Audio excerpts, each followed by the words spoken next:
Mahimo lang nga kalingawan ang pagtukar nila kaniadto aron pampawala sa ilang kakapoy gikan sa trabaho. Apan karon pipila na ka mga FM stations ang nagpatukar sa ilang mga kanta. Atong hinabion karong buntaga ang Post Pro Band nga sila si Jerome, Bob, Lawrence ug June. Mayong buntag, Post Pro Band! Kumusta ang inyong mga kabuntagon? May buntag sa Cebu. Zemi, Ma'am Cecil, may buntag. Mayong buntag ka ninyong tanan. Pero una sa tanan, magila-ila sa ta. Can you tell us your name ug unsa ang inyong role sa banda? Okay, by the way, I am John, lead box of Post Pro. I'm Jerome, bass guitar and post pro. Si Bobby, lead guitar, post pro. I'm Lawrence Atilio, rhythm guitar sa post pro. Nice to meet you all, guys. Post Pro Band. Very unique Meet you, kaayo ma'am. ang inyong pangalan, no? Very unique kaayo. Sa istorya nga nung kini ang ginapili inyo nga pangan. Sa una, good, pag tukod na mo og banda, ang among target is buhiyon ang Pinoy rock music scene, ma'am ba?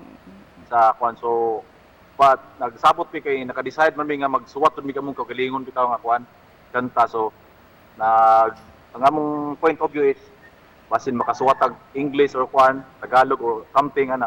So amon lang gislide, gihimo lang namong Post Pro para murag medyo unique sad siya ba. Pinaka-target namo bisan og dili mi talents namo nga dili kay mi talented, so nag-practice mig maayo, then antod naka-record mi.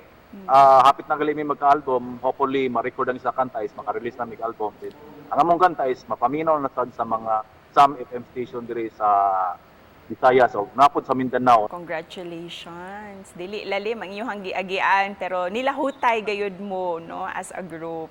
Kay karon aduna nay ubang mga banda nga nagbuwag-buwag na pero kamo unsa ang sekreto sa Post Pro nga nilungtad ang inyong banda?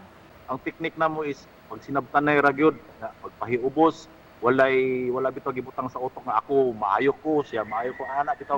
Level ragyod tanan niya. Ang labaw sa tanan muraramig nga igsoon. Busa karon di na mo palabyon ang opportunity nga makadungog sa inyong mga kanta. Pwede ba mininyong kantahan maski chorus lang?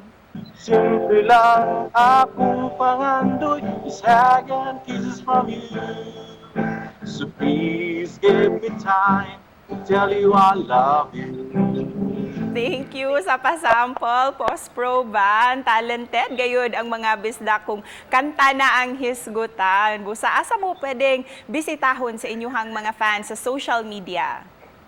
Nami page sa Facebook, www.postpro.facebook.com.ph. Ug pwede ra sad makontak na ako yung number sa Messenger ug mga kauban nako naara gyapon. Lastly, unsay mensahe sa paglaom ang gusto ninyong ibilin sa ato ang mga viewers? Kung namagali mga kwan nga musika to ta, so usana na sa kabuno si gihatag na sa Ginoo, so di na to abusaran. Tabangan nato ang mga napasa ubos ba para mo maparihasan sa level sa uban. So mao na sa ako, ma'am. Daghan kayong salamat, Post Pro Band. Thank you so much for sharing your talent. Okay, ma'am. Thank you so much. Thank you. Thank you, ma'am. Thank you. Thank you, Jamie. Thank you. Thank you so much.